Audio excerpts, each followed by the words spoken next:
ప్రతిరోజు అర్ధరాత్రి అయిందంటే చాలు ఆ రెండు అక్రమ ఇసుక టిప్పర్ల ఓనర్లు ఇతర మండలాలకు అక్రమ ఇసుకను అమ్మి లక్షల్లో సంపాదిస్తూ ప్రభుత్వ ఆదాయానికి గండి కొడుతున్నారు. ఆ రెండు ఇసుక టిప్పర్లను ఆపడం రాజోలు ఎస్ఐ పోలీసుల వల్ల కావడం లేదా అంటే అవుననే ప్రజలు గుసగుసలాడుతున్నారు. B9 న్యూస్ ఛానల్ ఆధారాలతో సహా ఎప్పటికప్పుడు ప్రజల ముందుకు అధికారులు ముందుకు తీసుకువస్తున్న చర్యలు మాత్రం శూన్యంగా ఉన్నాయని, అధికారులకు భారీగా ముడుపులు ముట్టడం వల్లే చర్యలు తీసుకోవడం లేదా అనే అనుమానాలు సైతం ప్రజల్లో కలుగుతున్నాయి. మండల కేంద్రమైన రాజోలు నుండి ప్రతిరోజు వడ్డేపల్లి మీదుగా మానవపాడు, ఇటిక్యాల, ఉండవెల్లి, ఎర్రవెల్లి వరకు పాకి అక్రమ ఇసుక దందాకు పాల్పడుతున్న ఆ రెండు టిప్పర్లను ఆపడం ఎవరి వల్ల కావడం లేదా?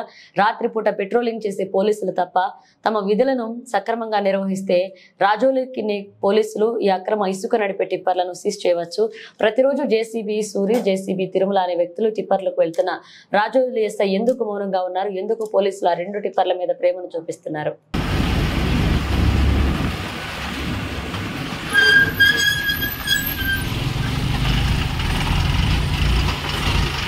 Welcome to B9 news. ఈరోజు మనం జోగులాంబ గద్వాల్ జిల్లాలోని శాంతినగర్ పోలీస్ స్టేషన్ పరిధిలో ఉన్నాం. ఇక్కడ మనం చూసినట్లయితే ఇటువైపు ఉన్నటువంటి రాజోలి నుంచి అక్రమ ఇసుక టిప్పర్లు వెళ్తున్నట్లుగా గతంలో అయితే మనం వీడియో తీసాం. మరి తర్వాత అయినా పోలీసు వారు చర్యలు తీసుకుంటారా అంటే చర్యలు మాత్రం శూన్యం ఉన్నాయి. ఇప్పుడు రాత్రి దాదాపుగా అంటే ఇప్పుడు 12 గంటలు పైగానే అయింది, 12 గంటలు అవుతుంది. ఇప్పటికే 2 వాహనాలు అయితే వెళ్తూ ఉన్నాయి. మరి ఇంత జరుగుతున్నా కూడా పోలీసు వారు ఎందుకు చూసి చూడనట్లు వ్యవహరిస్తున్నారు? అసలు పెట్రోలింగ్ చేసే పోలీసులు ఈ ఇసుక టిప్పర్లు వీళ్ళకి కనిపించడం లేదా, కావాలనే వదిలేస్తున్నారా అనే సందేహాలు కూడా కలుగుతున్నాయి. ఏది ఏమైనప్పటికీ కూడా శాంతినగర్లో ఈ విధంగా జంక్షన్లో నుంచే ఇసుక టిప్పర్లు అయితే వెళ్తున్నాయి. మళ్ళీ రాజోలి నుంచి వస్తున్నటువంటి ఆ వాహనాలు కూడా ఎవరివో కాదు, గతంలో మనం పట్టుకున్నటువంటి జేసీబీ సూరి, అదేవిధంగా జేసీబీ తిరుమలవే. మళ్ళీ రాజోలి ఎస్ఐ గారికి ఇదేం కనిపించడం లేదా? ఇద్దరు ఇసుక టిప్పర్ల వాళ్ళని ఎందుకు వదిలేస్తున్నారు? వాళ్ళ నుంచి ఏమైనా ఆయనకు స్వలాభం ఉందా, లేదా రాజోలి ఎస్ఐకి వారిని పట్టుకోవడం చేత కావట్లేదా అనే ప్రజలు గుసగుసలాడుతున్నారు. మరి ఇప్పటికైనా స్పందించి చర్యలు తీసుకోవాలంటున్నారు.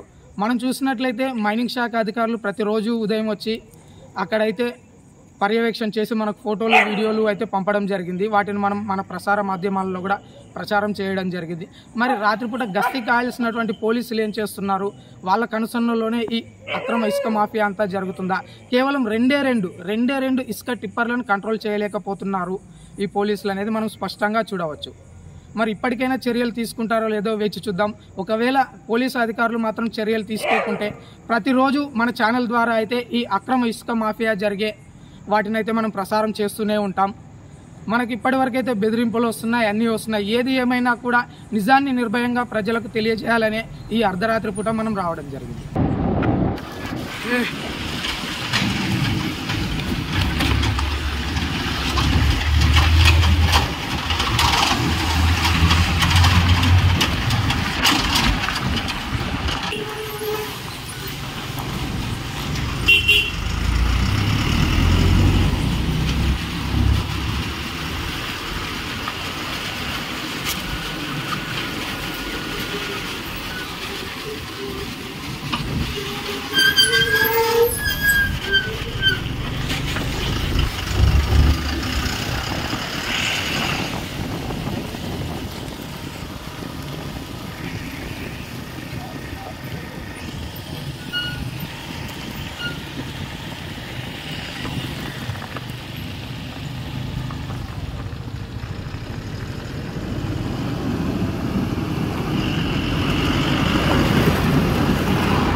తప్పించుకుంటే నేను చేస్తామమ్మా.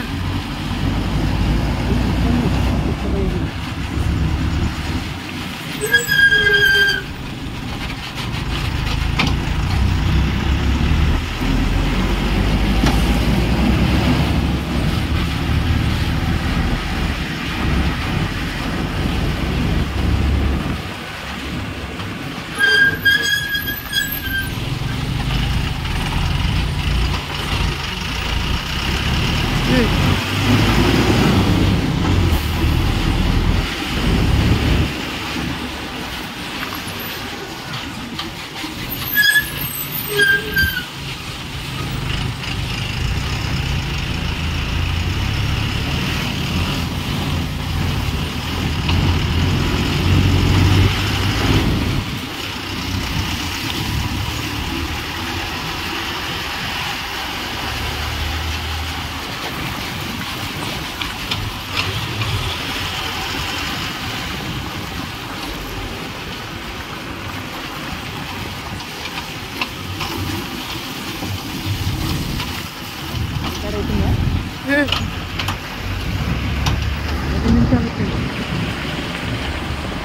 ఫొటోస్ కూడా తీసుకున్నా